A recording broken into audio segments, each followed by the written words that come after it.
YouTube. So today I kind of wanted to talk about what to expect from an orientation and mobility instructor, and kind of some things that you might want to consider asking them to teach you or to do in case they don't suggest it. First off, orientation and mobility is how people are taught to navigate around their environment. Now, for some people, that's using a cane. For other people, like as a kid, when I had more vision, mine was doing a lot using this little thing called a monocular.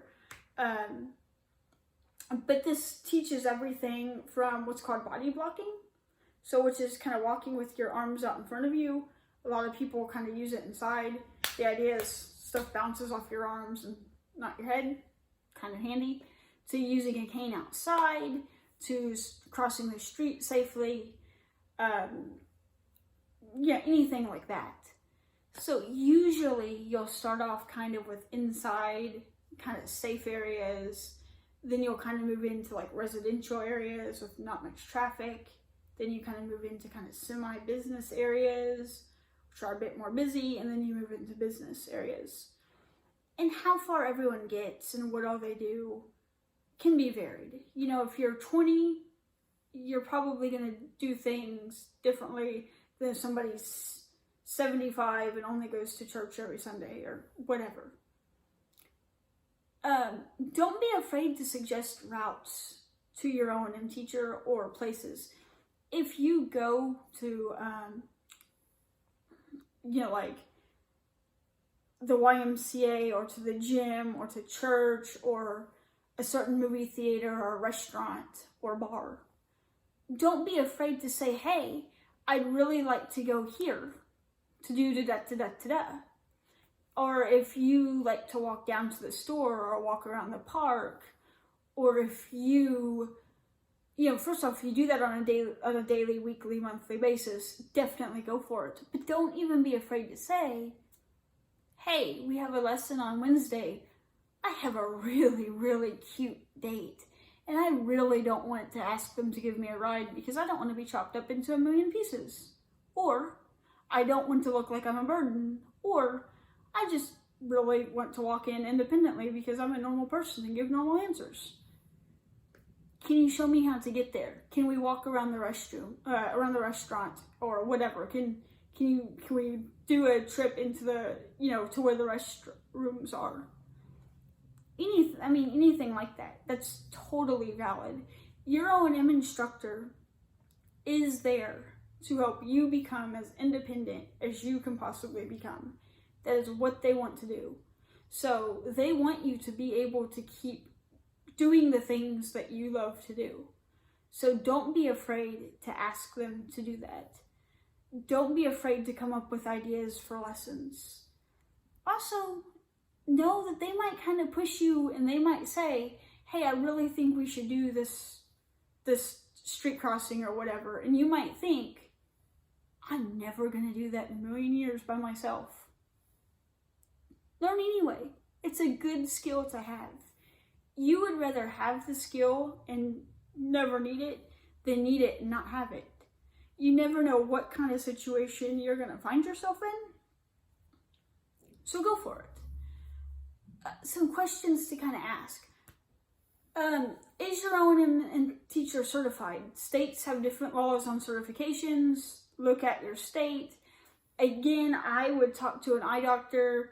A low vision specialist is a great place. See kind of who they recommend for O&M. You could also try, contacting even like your blind school.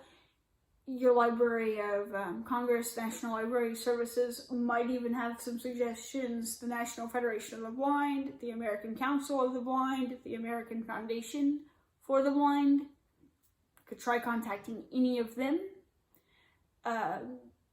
Just kind of see what they say. Voc Rehab, if you are getting services through Voc Rehab, of course contact them. Anything like that. Make sure you click. Make sure you get along. Unless they're the only O&M teacher, which if you're in a rural area, that might be the case. But if they're not, you want it to be someone you trust and someone you like. You don't want to marry them but you don't want your lessons to be miserable. How long have they been doing this? If they are certified, who are they certified by? If they're not certified, maybe ask, hey, I noticed you weren't certified. Is there a reason? Does certification necessarily mean anything? Only you can decide that. I'm not going to decide that for you. You know, do they seem knowledgeable? If you plan to get a guide dog in the future, talk to them about that. Talk to them about their feelings. Do they know the laws surrounding guide dogs? You know, if they don't, and you're not planning to get a guide dog, is them not having that information important to you? Again, only you can decide. Don't be afraid to ask questions. They should be willing to answer your questions. You know, every O&M teacher has a different teaching style. Make sure that your teaching style, you know, their teaching style works for you. And if it's not working, don't be afraid to get another O&M teacher. If you feel iffy about them, don't be afraid to get another O&M teacher. If you have blind friends or know blind people who have had O&M services in the past, ask. Get recommendations. You know, as always, if you have any questions for me whatsoever, you can leave a comment down below. You can email me at blynddE1, or you can find me on Facebook. The best way to do that is the Blind and Visually Impaired Support Network group. My name on there is Amanda. You can also just be like, where's blind? BLYNDDE. You can alternatively comment on one of my videos. If you see me post a video, you can message me. You can ask a question just straight up there. Those people are just as knowledgeable as I am. You'll get some good answers. So, as always, thank you for watching, and hopefully this helps somebody.